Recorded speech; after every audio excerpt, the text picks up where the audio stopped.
So hello mga kaibon, so nandito tayo sa Ejere. Magpapakain tayo ng araw na to. So ayan mga kaibon, so ito yung mixing ko pala sa pagpapakain. Yung anong tawag yun? African mix yung pinapakain ko na. Yan, tamang-tama lang sa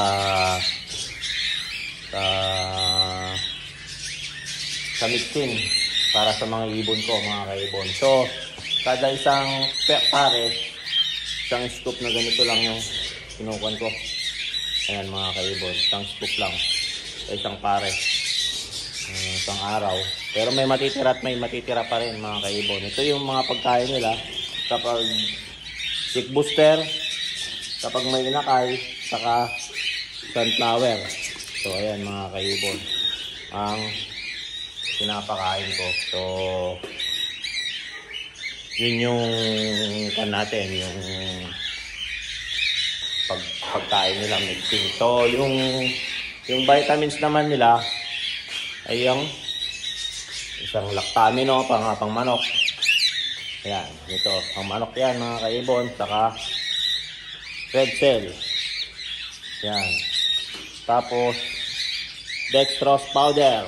So ayan mga kaibon yung vitamins nila. Yan, pinaghalo-halo ko lang sa isang container o galon. Tansyahan na lang po mga kaibon ang paglalagay ko kasi maramihan sila. Pero kung konti lang yung alaga nyo, isang drop sa isang pare, so kwentahin nyo na yun. Pero sa akin, tansyahan na lang po mga kaibon yung pagpapakain ko at pagpapainom ng mga vitamins. So ayan, ganyan lang po yung pagpapakain ko dito. So ulitin ko po, isang scoop lang po nito. O yung may binibigay na dun sa farm supply, ganito, malaki-laking scoop to. Dalawang scoop nito. Pero kung pares lang sila, isang pares, isang ganito.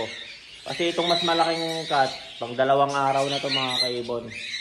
Itong ginagawa ko, dalawang araw. Pag isang araw lang, ganito lang po. May binibigay dun sa mga farm supply. Ito yung ginamit ko, sinubukan ko ng isang araw, isang ganito, sa isang pares. So ayan mga kaibon, pasok naman sila sa isang araw. Isang araw na sa isang scoop na ganito mga kaibon. May binibigay yung mga pan supply, sinubukan ko. So pwede naman siya, sakto lang sa isang araw isang scoop nila. Hindi ko alam kung ilang ml to eh. Wala man nakalagay dito eh. Sa Thunderbird, yung kuha ng Thunderbird oh. Ayan, Thunderbird, baka naman. So ayan mga kaibon, yung tick booster, yun ang ginagamit ko doon sa pag may pagkain sa inakay. So ayan mga kaibon, ganun lang ginagawa ko sa pagpapakain dito sa vitamins.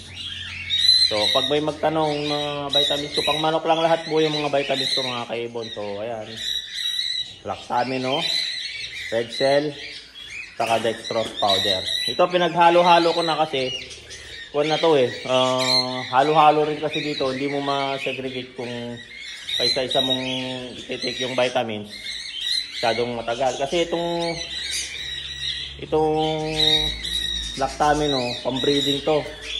So, ginagamit ko pang-breed to sa mga pinapakondisyon ko. Andito na lahat yung kanya, pampapertil din. Ito mga kaibon. Sa red cell, ganun din. Malakas sa iron. Malakas ang katawan ng manok. Pero ang natin hayop, so kinonvert ko lang. So ayan mga kaibon, lahat ng vitamins ko kasi ginagamit ko pang manok lahat. So kinonvert ko lang sila. Malakas to. Tapos kapag sa may inakay, ginagamit ko to kasi para hindi ma-stress yung ibon, saka refresh parati yung katawan nila, electrolyte. Malakas parati para hindi sila ma-dehydrate din. Saka hindi manghina yung ibon, saka hindi papayat kasi mapataba rin to. Ang pa-recover. Mas lalo na kung yung galing sa sakit tapos nag-going life. Pwede rin to. So ayan, ginagamit ko to mga kaibon. Sa pag-take kapag may inakay. Pero pinaghalo-halo ko na sila dahil kasi halo-halo naman dito. May inakay, may kulang sa time pa rin. Nahabol ko. So pwede naman silang paghalo-haluin. Kasi every other day naman akong nagpapakain kasi hindi na ako araw-araw. Kung araw-araw pwede, kaso lang hindi kaya ng oras ko. So, ayan mga kaibon. So, may-share ko na naman po yung pagpapakain, pag-aalaga. Tansyahan na lang po doon sa vitamin kasi kung ilan yung alaga nyo. Pero may recommend ko kada isang pair, 1 drops. Pero sa akin, tansyahan na kasi lahat na lang ito mga kaibon. So, ayan. So, sana may natutunan kayo sa aking na-share tong araw na to. So, don't forget to subscribe sa YouTube channel, Warren Palakpak Kaibon. At saka sa Facebook page ko, Warren Palakpak Kaibon din. At saka sa Facebook ko, Warren Palakpak Mr. Tigasin. So, alam, maraming salamat. Hanggang sa muli. Paalam.